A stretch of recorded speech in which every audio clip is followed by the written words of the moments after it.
మీరు విన్నారా సాంగ్ మామూలుగా రంది అని అప్పటి నుంచి అంటున్నారు కదా. ఎగ్జాక్ట్ నేను ఎలా అడుగుతున్నాను డైరెక్టర్ ఆ వర్డ్ అట్రాక్టివ్ అనిపించింది. ఎగ్జాక్ట్ నాకు ఆ రంది అనే వర్డ్ అంటే బేసిక్ గా మాది తాండూరు కాబట్టి అంటే మా తెలంగాణ నాదైతే. మాది తెలంగాణ. సో ఈ రంది లేకపోతే గోస ఈ చిన్న చిన్న వర్డ్స్ అబ్బా మన నేటివిటీ మన వాళ్ళన్న ఫీల్ తీసుకొస్తుంది. సో ఆ రంది అనే వర్డ్ నాకు నిజంగా బాగా నచ్చింది. అందుకు వచ్చినప్పటి నుండి నా వర్డ్ గురించి మాట్లాడుతున్నాను. సో అసలు యాక్చువల్గా మీరు తెలంగాణ అనగానే ఏంటి అంటే ఫోక్ సాంగ్స్ వింటూ ఉంటారు, అందులో వినబడుతుంటాయి ఈ సాంగ్స్ అండి కదా.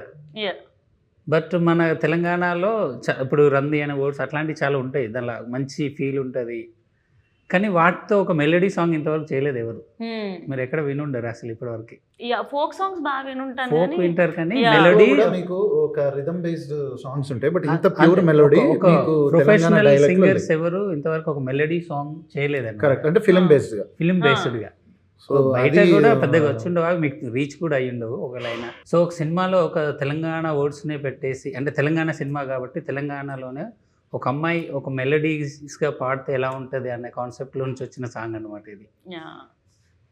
నాకైతే సాంగ్ చాలా బాగా నచ్చింది. అంటే మోహన గారు కూడా చాలా బాగా ఇక్కడ మా ఫ్రెండ్ సురేష్ గంగుల్ అనే లిరిక్ రైటర్ రాశారు. So I want specially mention, అంత ఎంత అద్భుతంగా రాశారంటే, అలికి ముగ్గులేసిన అలికిడాయ మనసున ఉలికి పడుతూ చూసిన ఉండుండి గుండెల్లో ఈ గడబిడ ఏందో అని.